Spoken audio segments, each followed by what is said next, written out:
انتظار حسین کی کتاب دلی تھا جس کا نام۔ دلی سے آگرہ کی طرف۔ تیمور نے 15 روز تک دلی میں کوس لمن الملکی بجایا اور شہر کی اینٹ سے اینٹ بجائی، دھڑی دھڑی کر کے لوٹا اور کھیرے ککڑی کی طرح گردنیں کاٹیں اور سر قلم کیے، پھر یہ جا وہ جا۔ آندھی آئی تھی، گزر گئی، اب شہر اجاڑ ہے اور نراج کا راج ہے، اندھیر نگری چوپٹ راج۔ تخت پر وہ بیٹھے جسے اپنی گردن عزیز نہ ہو، جو تخت نشین ہوگا اس کے خلاف ادبدا کر بغاوت ہوگی۔ اپنا سر سلامت لے کر نکل بھاگا تو سمجھ لو کہ نصیبوں والا تھا۔ خضر خاں خوش قسمت تھا کہ قتل نہیں ہوا، طبعی موت مرا۔ اس کا بیٹا مبارک شاہ تخت پر بیٹھا، اور اس تخت کی یہ پرانی ریت چلی آ رہی تھی کہ جو اس پر بیٹھتا اپنی 1.5 اینٹ کی دلی بساتا اور ایک محل بنواتا۔ مبارک شاہ نے بھی یہی کیا۔ بادشاہ بنتے ہی مبارک آباد کے نام سے ایک نئے نگر کا ڈول ڈالا، لیکن نیا نگر بننے اور بسنے میں وقت لیتا ہے۔ ادھر دلی میں وقت تیزی سے دوڑ رہا تھا، مبارک شاہ کے حصے میں وقت بہت کم آیا۔ نیا نگر بسنے سے پہلے ہی اجڑ گیا۔ مبارک شاہ قتل ہوا۔ آدھے بنے مبارک آباد میں وہ تخت پر تو نہ بیٹھ سکا، ہاں قبر اس کی وہاں ضرور بنی۔ اس کے بعد محمد شاہ بن فرید خان تخت پہ بیٹھا۔ اس کے بخت نے یاوری کی کہ قتل ہونے سے بچ گیا۔ اس میں کچھ دخل اس کی عقل کا بھی تھا۔ محاصرہ کرنے والوں کو ایک دروازے سے داخل ہونے کی اجازت دی اور خود دوسرے دروازے سے سٹک گیا۔ جان بچی بھائی لاکھوں پائے۔ دلی نے آدھی صدی اسی افراتفری میں گزار دی۔ اسی افراتفری میں ایک لودھی نے زور پکڑا اور تخت پہ قابض ہو گیا، اور لیجئے اب تھوڑے دنوں کے لیے دلی میں لودھیوں کا سکہ چلے گا۔ وہ اور کچھ کر سکیں یا نہ کر سکیں، شہر میں 1.5 باغ اور 2.5-3 عمارتیں تو اپنے پیچھے اپنی یاد دلانے کے لیے چھوڑ ہی جائیں گے، مگر دلی سے دارالسلطنت کو منتقل کر کے آگرہ لے جانے کا کارنامہ بھی انہی کے نام لکھا جائے گا۔ خیر یہ بعد میں ہوا۔ پہلے تو بہلول لودھی تخت پہ بیٹھا، اور ایسا بیٹھا کہ 37 سال تک بیٹھا رہا، یعنی 1451 عیسوی میں بیٹھا اور 1488 عیسوی میں رخصت ہوا، مگر نہ قتل ہوا اور نہ اسے بھاگنا پڑا، طبعی موت مرا، اور فوراً ہی اس کا بیٹا سکندر خان لودھی بلا تردد تخت پر بیٹھ گیا۔ خیر کہنے کو تو تخت پہ بیٹھ گیا، مگر چین کا ایک دن میسر نہیں آیا۔ آج یہاں بغاوت، کل وہاں شورش، دلی میں ٹک کر بیٹھنے کا موقع ہی نہیں ملا۔ اس لیے دلی ہی سے اس کا جی بیزار ہو گیا۔ سوچا کہ اس نگر کو چھوڑو اور کسی اور نگر میں جا کر اپنی راجدھانی قائم کرو۔ قرۂ فال آگرہ کے نام نکلا۔ تو لیجئے پوری صدی افراتفری میں گزر گئی، اور جب صدی ختم ہوئی تو یہ نیا گل کھلا کہ راجدھانی دلی سے آگرہ میں منتقل ہو گئی۔ یوں سمجھو کہ 1504 عیسوی میں یہ واقعہ گزرا، مگر سر منڈاتے ہی اولے پڑے۔ ایسا زلزلہ آیا کہ لگتا تھا کہ قیامت آ گئی، مگر سکندر لودھی دھن کا پکا نکلا، زمین پھر بھی نہیں چھوڑی، اور ایسی یہ زمین پکڑی کہ آگے چل کر مغلوں نے بھی ایک زمانے تک دلی کو منہ نہیں لگایا، آگرہ ہی کے گرویدہ رہے۔ دلی پھر بھی بادشاہوں کی مجبوری رہی۔ بقول واقعات دارالحکومت دہلی، جب تک تاج پوشی کی رسم باقاعدہ طور پر دلی میں ادا نہ کر لی جاتی تھی، تخت نشینی مکمل نہیں سمجھی جاتی تھی۔ اور سکندر شاہ کو دیکھو کہ وہ سلطنت کے سارے کاروبار کو دلی سے اٹھا کر آگرہ لے گیا، اور وہاں ایک نیا نگر سکندرہ کے نام سے آباد کیا۔ وہیں بیٹھ کر بادشاہی کی، وہیں بیمار پڑا، وہیں انتقال کیا، مگر اس کی لاش دلی لائی گئی۔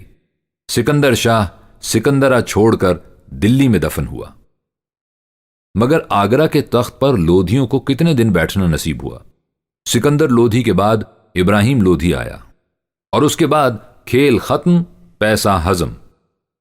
بابر کابل سے چلا اور مارا مار کرتا ہوا دلی کی طرف بڑھا۔ ادھر سے ابراہیم ایک لشکر جرار لے کر مقابلے کے لیے آگے بڑھا۔ پانی پت کے میدان میں رن پڑا، ابراہیم مارا گیا اور بابر نے میدان مار لیا۔ تو لودھیوں کا دور ختم ہوا۔ اپنے باغوں اور مقبروں کے ساتھ لودھیوں کی دلی قصہ ماضی ہوئی۔ اب یہاں مغل راج کریں گے اور اس شہر کو 4 چاند لگائیں گے۔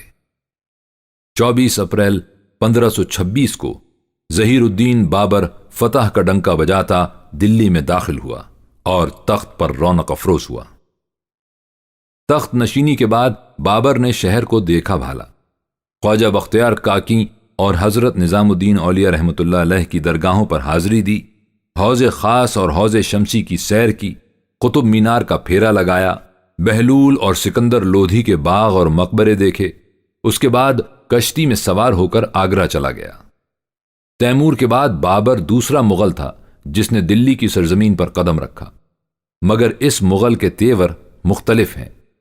وہ یہاں لوٹنے، کھسوٹنے اور لوگوں کے سر قلم کرنے کے لیے نہیں آیا ہے، ایک سلطنت قائم کرنے کے لیے آیا ہے۔ دلی کا اس کا پھیرا مختصر ہے، مگر اس کی آل اولاد اس ملک کو اور اس شہر کو بہت بنائے گی، سنوارے گی۔ ان کے جد اعلیٰ نے یہاں جو تباہی بربادی پھیلائی تھی اس کی پوری تلافی کرے گی۔ بابر نے جتنے دن حکومت کی اتنے دن آگرہ میں رہا، وہیں اس کا انتقال ہوا، مگر ہمایوں نے تخت پر بیٹھنے کے بعد دلی کو نوازا۔ یہاں اس نے اپنے مطلب کی ایک دلی بسانے کی ٹھانی۔ اس کا نام دیں پناہ رکھا گیا اور اس کے لیے جگہ وہ منتخب کی جہاں کہتے ہیں کہ اندر پرست آباد تھا۔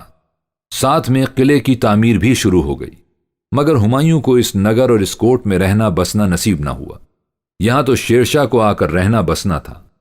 ہمایوں نے تو شیرشاہ سے ایسی شکست کھائی اور اپنے بھائیوں کے ہاتھوں ایسا خوار ہوا کہ در بدر پھرتا پھراتا ایران کی طرف نکل گیا۔ پھر اس قلعے کی تعمیر میں جو کسر رہ گئی تھی اسے شیرشاہ نے پورا کیا اور اپنی طرف سے اس میں وہ اضافہ کیا جسے شیر منڈل کا نام دیا گیا۔ 15 سال بعد ہمایوں کے دن پھرے، دشمن زیر ہوئے، وہ کامیاب و کامران ہوا اور اب اس نے آگرہ سے منہ موڑا اور جم کر دلی میں بیٹھا۔ شیر منڈل کو اپنی لائبریری بنایا، مگر شیر منڈل پر تو شیر شاہ سوری کی مہر لگی ہوئی تھی، یہ عمارت اسے راس نہیں آئی۔ شیر شاہ سوری نے اسے ہندوستان کی حکومت سے بے دخل کیا تھا، شیر منڈل نے اسے زندگی سے بے دخل کر دیا۔ اصل میں ہمایوں کو علم حیت سے بہت شغف تھا، اسی شوق میں ایک رصدگاہ کی تعمیر کا بھی منصوبہ باندھا ہوا تھا۔ ایک شام یہ سندیسہ لے کر آئی کہ آج مشتری اور زہرہ کا سنجوگ ہوا چاہتا ہے۔ یہ منظر دیکھنے کے لیے ہمایوں شیر منڈل کی بالائی منزل پر گیا، مشتری اور زہرہ کے سنجوگ کا نظارہ کیا۔ واپس اترنے لگا تو قریب کی مسجد سے اذان کی آواز کان میں پڑی، احتراماً سیڑھی پر بیٹھ گیا۔ اذان کے ختم کے بعد عصا ٹیک کر اٹھنا چاہتا تھا کہ سنگ مرمر کی چکنی سیڑھی پر عصا رپٹا اور اس کے ساتھ ہی شہنشاہ سیڑھیوں پر لڑھکتے لڑھکتے نیچے آ رہے۔ چوٹ شدید آئی، جاں بر نہ ہو سکے۔ 24 جنوری 1556 عیسوی کو پیغام اجل آ گیا۔ ہمایوں ہر پھر کر دلی میں آ کر بیٹھا، پھر یہیں جیا، یہیں مرا، یہیں دفن ہوا۔ ہمایوں کا مقبرہ دلی کی مشہور عمارتوں میں سے ہے۔ دلی میں اگر کسی مغل بادشاہ کا مقبرہ ہے تو بس یہی ہے۔ اصل میں نامی گرامی مغلوں نے دلی مرنا اور دفن ہونا پسند ہی نہیں کیا۔ بابر نے آگرہ میں انتقال کیا اور کابل میں جا کر دفن ہوا۔ اکبر نے بھی آگرہ ہی میں مرنا اور دفن ہونا پسند کیا۔ جہانگیر لاہور میں دفن ہوا۔ شاہجہاں کے لیے آگرہ ممتاز محل کے انتقال کے بعد مجبوری بن گیا۔ تاج محل میں اس کے پہلو میں جا سویا۔ اورنگزیب اللہ میاں کے پچھواڑے جنوب میں جا کر اورنگ آباد میں خاک کا پیوند ہوا۔ بعد کے جو مغل بادشاہ دلی میں سوتے ہیں وہ کسی شمار قطار ہی میں نہیں۔ ان میں سے کسی کا ایسا مقبرہ تعمیر نہیں ہوا کہ دلی کے مقبروں میں اس کا شمار ہوتا۔ رہ گیا آخری مغل بہادر شاہ ظفر۔ وہ آخری عمر میں مقید ہو کر رنگون سدھارا اور یہ کہتے کہتے کہ 2 گز زمین بھی نہ ملی کوئے یار میں، اسی دیار میں آسودہ خاک ہو گیا۔ ہاں، بات ہمایوں سے چلی تھی جس نے دلی کو اپنا ٹھکانہ بنایا تھا، مگر بیٹا باپ کی روش پر نہیں چلا۔ اکبر نے آگرہ کو نوازا اور یہاں شاندار قلعے کھڑے کیے، کوئی آگرہ میں، کوئی فتح پور سیکری میں، پھر آگرہ اس کے نام کے حوالے سے اکبر آباد بن گیا۔ تو دارالسلطنت کی منتقلی کے بعد دلی کی ساری رونق ڈھل کر آگرہ چلی گئی۔ دلی میں بقول بشیر الدین احمد اب صرف ہمایوں کے وقت کے چند بڈھے ٹھڈے رہ گئے جو یہاں رہ پڑے، یہیں مرے اور یہیں زمین کے پیوند ہوئے۔ آگرہ کو دلی کی سوکن جانو۔ ویسے تو دلی کی کئی سوکنیں ہوئیں مگر 2 سوکنیں بہت بھاری پڑی، ایک دیوگیر اور دوسری آگرہ۔ مگر دیوگیر کے ساتھ تو یہ ہوا کہ نئی 9 دن پرانی 100 دن، بس 9 دنوں میں سلطان محمد تغلق بھر پائے۔ سارے شوق سارے ارمان 9 دنوں میں پورے ہو گئے۔ خلقت کو دلی سے ڈنڈا ڈولی کر کے لے گئے تھے، شتابی سے الٹے پھرے اور پھر خلقت کو ڈنڈا ڈولی کر کے لائے، مگر آگرہ کے 9 دن لمبے کھنچ گئے۔ اکبر نے دلی کو فراموش کر کے آگرہ کو اس طرح اپنایا کہ اسے آگرہ سے اکبر آباد بنا دیا۔ اس عرصے میں 13 برس تک لاہور میں بیٹھ کر حکمرانی کی، یک نہ شد 2 شد۔ خیر اس کے بعد شہنشاہ جہانگیر آئے، انہوں نے اکبر کی ریت کو اپنایا اور اکبر آباد میں جمے بیٹھے رہے۔ پھر تخت پہ بیٹھے شہنشاہ شاہجہاں، اس شہنشاہ نے تو اکبر آباد کو 4 چاند لگا دیے۔ سب سے بڑھ کر وہ عجوبہ روزگار عمارت کھڑی کی جسے تاج محل کہتے ہیں۔ مگر اسی کے ساتھ شہنشاہ کا اکبر آباد سے جی بھر گیا، دماغ میں ہلہلہ اٹھا کہ بہت محل مقبرے تعمیر کیے، کوئی شہر بھی تو تعمیر کر کے دکھاؤ۔ بس اسی کے ساتھ اس بھولی بسری بستی کی یاد آئی جسے کسی بھلے وقت میں پردادا نے نوازا تھا۔ تو لیجئے تاج محل بن چکا، اب جہان آباد کی تعمیر ہونے لگی ہے، اور کیا خوب تعمیر ہوئی۔ اگر فردوس بر روئے زمیں است، ہمی استو ہمی استو ہمی است۔ اگلی پچھلی سب دلیاں پس منظر میں چلی گئیں، بس اب شاہ جہاں کی دلی راج رجے گی۔